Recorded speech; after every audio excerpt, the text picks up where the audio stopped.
الرحمن الرحیم وما ارسلناک الا رحمۃ للعالمین صدق اللہ العظیم وصدق رسولہ النبی الامین الکریم ونحن على ذلك لمن الشاہدین والشاکرین والحمد للہ رب العالمین۔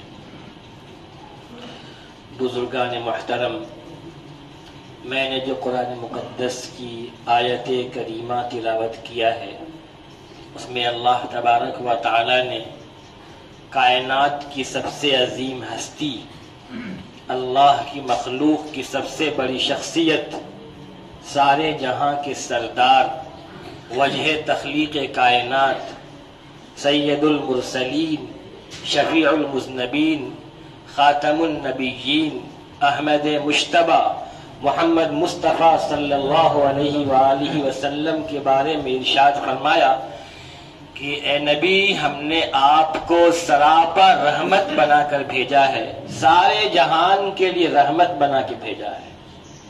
اللہ کے رسول صلی اللہ علیہ وآلہ وسلم سارے عالم کے لیے رحمت ہے، انسانوں کے لیے بھی ہیں، جناتوں کے لیے بھی ہیں، جانوروں کے لیے بھی ہیں، اور یہاں تک کہ مومن اور غیر مومن دونوں کے لیے رحمت ہے۔ اب کوئی پوچھ سکتا ہے کہ غیر مومن کے لیے رحمت کیسے ہے؟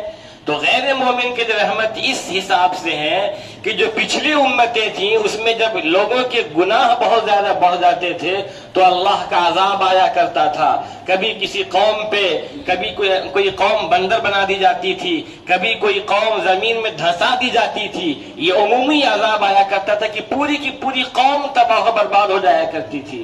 لیکن اللہ تعالیٰ نے اپنے محبوب کے صدقے اس امت سے اس چیز کو ہٹا لیا کہ عمومی عذاب اس امت پہ اب نہیں آتا ہے۔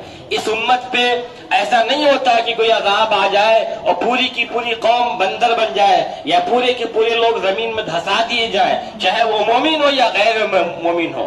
تو اس حساب سے اللہ کے نبی دونوں عالم کے لیے، سارے جہان کے لیے رحمت ہے، مومن غیر مومن سب کے لیے آپ رحمت ہے۔ قربان جاؤ اس نبی آخر الزمان پہ جو ہر وقت امت کے لیے تڑپا کرتے تھے، جسے امت کی فکر ہر وقت ہوا کرتی تھی، اور جانوروں نے جس کی محبت کو پہچان لیا، سب نے جن کی محبت کو پہچان لیا، نہ پہچان سکے تو ہم لوگ۔ اللہ کے رسول صلی اللہ علیہ وآلہ وسلم نبوت کے اعلان سے پہلے جب آپ راستے سے گزرتے تھے تو جو بھی آپ کو شجر و حجر نظر آتا تھا، درخت و پتھر نظر آتا تھا، آپ فرماتے ہیں کہ مجھے سلام کرتا ہے۔ آپ فرماتے ہیں کہ میں پہچانتا ہوں اس پتھر کو جو نبوت کے اعلان سے پہلے مجھے سلام کیا کرتا تھا۔ اور اللہ نے تو پہلے ہی سب چیزیں دکھا دی تھی۔ سیدنا صدیق اکبر رضی اللہ عنہ ملک شام گئے ہوئے ہیں تجارت کی غرض سے، وہاں انہوں نے ایک خواب دیکھا۔ اس وقت بحیرہ راہب بڑا مشہور شخص تھا، اللہ نے اس کو ولایت سے سرفراز فرمایا تھا، وہ بہت بڑے ولی تھے۔ انہوں نے اس خواب کی تعبیر بحیرہ سے پوچھا کہ میں نے خواب دیکھا ہے، تو بحیرہ نے ان سے سب کچھ پوچھا، کہاں کے ہیں، کس شہر کے رہنے والے ہیں۔ جب پورے حالات کا جائزہ لیا تو بحیرہ نے فرمایا کہ آپ جو نبی آخر الزمان آنے والے ہیں، جو آخری نبی آنے والے ہیں، ان کے وزیر ہوں گے آپ، اور ان کے وصال کے بعد آپ ان کے خلیفہ بنیں گے۔ سیدنا صدیق اکبر رضی اللہ عنہ فرماتے ہیں کہ میں نے اس خواب کی تعبیر کو چھپائے رکھا، میں نے کسی سے نہیں بتایا، انتظار کرتے رہے کہ دیکھوں ہوتا کیا ہے۔ علامہ جلال الدین سیوطی لکھتے ہیں اپنی کتاب خصائص کبریٰ میں کہ جب اللہ کے نبی صلی اللہ علیہ وآلہ وسلم نے اپنی نبوت کا اعلان فرما دیا تو صدیق اکبر بھی پہنچے۔ پوچھا دوست، کیونکہ دوستی بہت زیادہ تھی دونوں میں، کوئی دلیل ہے آپ کی اس نبوت کا، کوئی دلیل ہے اس کی؟ تو اللہ کے نبی نے فرمایا ابو بکر، اس نبوت کی دلیل وہ خواب ہے، اس خواب کو جو تم دیکھ کے آ رہے ہو ملک شام میں، جس کی تعبیر تم بحیرہ سے پوچھ کے آ رہے ہو، وہی اس کی تعبیر ہے۔ سیدنا صدیق اکبر فرماتے ہیں میں کے نبی کو میں نے گلے لگایا اور میں آپ کی پیشانی کو بوسہ دینے لگا اور پھر وہی کلمہ اسلام میں داخل ہو گئے.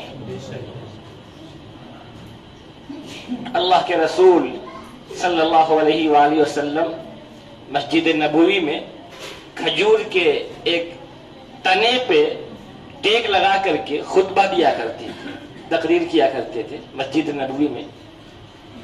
ایک انصاری صحابیہ نے فرمایا کہ یا رسول اللہ، میرے پاس ایک غلام ہے جو بڑھئی ہے، ماہر بڑھئی ہے، تو میں ایک لکڑی کا ممبر بنا دیتا ہوں آپ کے لیے، جس پہ بیٹھ کے آرام سے آپ خطبہ دیا کریں.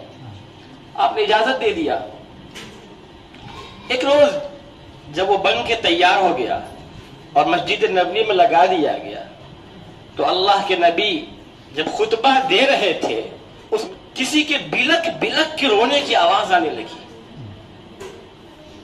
بچوں کے رونے کی طرح سے، بیل کے ڈکارنے کی طرح عجیب سی آواز. پوری مسجد نبوی گونج اٹھی.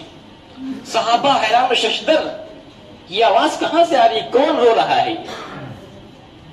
اللہ کے نبی صلی اللہ علیہ وآلہ وسلم ممبر سے نیچے اترے اور آپ گئے کھجور کے اس تنے کے پاس جس پہ آپ ہاتھ رکھ کر کے خطبہ دیا کرتے تھے.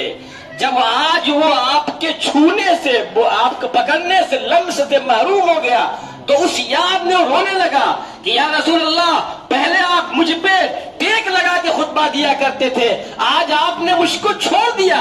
مطلب اس غم میں وہ رو رہا تھا کہ اب تو آپ نے ہم کو چھوڑ دیا، ممبر کو اختیار کر لیا، تو وہ غم میں رونے لگا. اللہ کے نبی نے اس کو سینے سے لمٹایا، سینے سے چمٹایا، اسے آپ نے بچوں کی طرح ہاتھ رکھ کے شفقت سے چپ کرایا. اللہ کے نبی ارشاد فرماتے ہیں، قسم ہے اس رب کی جس کے قبضے میں محمد کی جان ہے، اگر میں اس کو چپ نہ کراتا تو یہ قیامت تک روتا رہتا. کیا مرتبہ ہے ہمارے نبی کا، جس کی نبوت کو شجر نے پہچان لیا، حجر نے پہچان لیا، جانوروں نے پہچان لیا. ایک مرتبہ قربانی کے موقع پہ 5-6 اونٹ سامنے لائے گئے قربانی کرنے کے لیے. ایک ایک اونٹ کو آگے قربانی کے لیے آگے بڑھانا تھا، نہر کرنے کے لیے. کہتے کہ اونٹوں میں ہون لگی تھی، ہر اونٹ آگے بڑھنا چاہتا تھا کہ اللہ کے نبی پہلے مجھے قربان کرے، اس کے بعد کسی کو قربان کرے. کون ہے جو جان دینے کو تیار ہو؟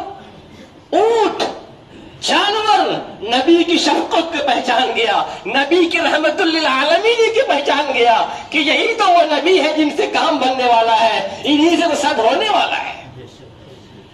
شیما جو حضرت حلیمہ سعدیہ کی لڑکی تھی، جہاں آپ جن کے ساتھ رہ کے آپ نے دودھ پیا، وہاں پر جب آپ بچے تھے،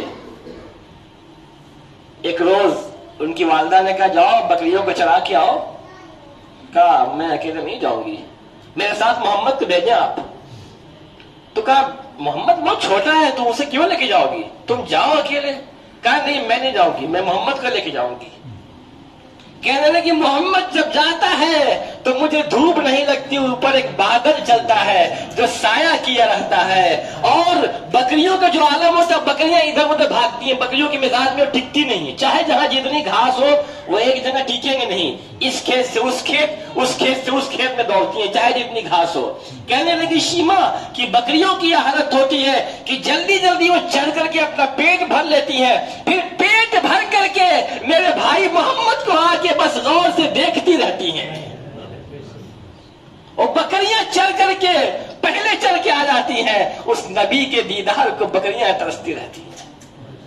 اللہ کا کتنا بڑا شکر احسان ہے کہ اللہ نے ہمیں اپنے محبوب کی امت پیدا فرمایا، جو نبی آخر الزمان ہے، سارے عالم کے سردار ہے، وجہ تخلیق کائنات ہے، جن کی وجہ سے اللہ نے کائنات کو پیدا فرمایا. اگر اللہ کے نبی کو آنا مقصود نہ ہوتا تو اللہ نہ زمین بناتا، نہ آسمان، نہ سورج، نہ چاند، نہ دریا، نہ صحرا، پہاڑ، کچھ بھی نہ ہوتا اگر محمد نہ ہوتے تو کچھ بھی نہ ہوتا. اور علامہ اقبال نے تو کیا بات کہہ دی، ایک شعر میں ساری بات کو، لگتا ہے کہ پوری شریعت کو ایک شعر میں انہوں ایمان سمیٹ دیا. فرمانے لگے کہ محمد سے وفا تو نے تو ہم تیرے ہیں، کہ محمد سے وفا تو نے تو ہم تیرے ہیں، یہ جہاں چیز ہے کیا لوح و قلم تیرے ہیں. آپ اس کا مطلب دیکھیں، اگر تو نے محمد سے وفا کی، اگر تم نے ان کی بات مان لیا، ان سے محبت کیا، ان کے بتائے ہوئے راستے پہ چلا، تو رب فرما رہا ہے، خالق کائنات کر رہا کہ ہم تیرے ہیں، کہ محمد سے وفا تو نے تو ہم تیرے ہیں. رب کہہ رہا کہ اگر تو نے میرے نبی کے اسوے کو اپنے عمل میں لا دیا تو میں تیرا ہوں. یہ جہاں چیز ہے کیا، یہ دنیا کیا ہے، لوح و قلم تیرے ہیں. لوح جس تختی پہ لکھا جاتا، لوح محفوظ میں جو تقدیر لکھی ہوئی ہے، وہ تقدیر لکھنے والا خود تمہارے ساتھ ہے، تقدیر کا بنانے والا رب خود تمہارے ساتھ ہے. یہ جہاں چیز ہے کیا لوح و قلم تیرے ہیں، کہ محمد سے وفا تو نے تو ہم تیرے ہیں. یہ جہاں چیز ہے کیا لوح و قلم تیرے ہیں. بس شرط یہ ہے کہ ہم اللہ کے نبی سے سچی محبت اپنے دل میں ڈال لیں، قربان جائے اللہ کی ذات پہ کہ اللہ نے ہر چیز میں ہمارے لیے امت کے لیے رحمت بھیجا. انسان جب ایک بار درود پاک پڑھتا ہے، حدیث پاک میں آتا ہے کہ اللہ 10 بار رحمت بھیجتا ہے. اگر انسان پریشان حال ہے، اسے لگتا ہے کہ ہمارے اوپر مصائب کے پہاڑ ٹوٹ رہے ہیں، رحمت نہیں آ رہی ہے، درود پاک پڑھ لیں. جیسے ہی درود پاک پڑھے گا 10 بار اللہ کی رحمت آئے گی، 10 خطائیں معاف ہوں گی، 10 درجات بلند کیے جائیں گے. شرط یہ ہے کہ ہم سچے مومن بن جائیں، سچے عاشق رسول بن جائیں، اللہ کے نبی سے محبت کا جو تقاضا ہے اس پہ ہم عمل پیرا ہو جائیں. اللہ تعالیٰ جب دوسری امتوں کا یہ حال ہے کہ پچھلی دوسری امتوں پہ یہ حال ہے کہ اللہ نے ان کے گناہوں کو معاف کر دیا، پچھلی امتوں کے بنی اسرائیل کے 99 قتل کرنے والوں کو 100 قتل کرنے والے کو اللہ نے معاف فرما دیا. ہم تو امت محمدیہ کے فرق ہیں. حضرت یونس کی قوم پہ عذاب آ چکا تھا، حضرت یونس کی قوم پہ عذاب کے آثار آ گئے تھے، عذاب نہیں آیا تھا، عذاب کے آثار آ چکے تھے. لیکن جب انہوں نے توبہ کیا، اللہ سے استغفار کرنے لگے، گریہ آزادی کرنے لگے، اللہ نے عذاب کو ٹال دیا. اللہ نے عذاب کے آثار کو ظاہر ہونے کے بعد اللہ نے قرآن مقدس میں ارشاد فرمایا کہ عذاب کو اللہ نے ٹال دیا. ہم تو امت محمدیہ کے فرد ہیں. اللہ نے ارشاد بھی فرمایا، کبھی وقت ہو تفصیلی بات اس پہ ہوگی انشاءاللہ، جس میں آپ ایک دعا پڑھتے ہیں، لا الہ الا انت سبحانک انی کنت من الظالمین. حضرت یونس جب مچھلی کے پیٹ میں تھے، 3 اندھیرا تھا، رات کا اندھیرا، پانی کا اندھیرا اور مچھلی کے پیٹ کا اندھیرا. جب انہوں نے یہ دعا فرمائی، لا الہ الا انت سبحانک انی کنت من الظالمین، کہ اللہ تیرے سوا کوئی معبود نہیں ہے، تیری ذات پاک ہے، میں غلطی کرنے والا ہوں، قصور میرا ہے. تو رب نے فرمایا فاستجبنا له ونجيناه من الغم، کہ ہم نے یونس کی دعا قبول کر لی، ان کو غم سے نجات دے دیا، مچھلی کے پیٹ سے باہر نکال دیا. آگے جو ارشاد فرمایا اللہ تعالیٰ نے، وَكَذَلِكَ نُنْجِي الْمُؤْمِنِينَ، اسی طرح ہم مومنوں کو بھی غم سے نجات دیتے ہیں. کہ جب مومن اللہ سے استغفار کرتا ہے، اپنے قصور کا اعتراف کرتا ہے، تو اللہ اسے بھی مشکل سے باہر نکالتا ہے، مصیبت سے باہر نکالتا ہے. بس مومن توبہ کر لے، استغفار کر لے. دیکھیں حضرت یونس نے ترنت کہا اے اللہ قصور میرا ہے، اللہ نے ترنت فرمایا کہ ہم نے ان کو غم سے نجات دے دیا. اللہ کے نبی کی حدیث ہے کہ جب کوئی مسلمان، جب کوئی مصیبت زدہ شخص اس دعا کو پڑھے گا، اللہ اس کو مصیبت سے باہر نکالے گا. لا الہ الا انت سبحانک انی کنت من الظالمین. اللہ تعالی ہم سب کو صحیح باتوں پہ عمل کرنے کی توفیق عطا فرمائے. وآخر دعوانا ان الحمد للہ رب العالمین.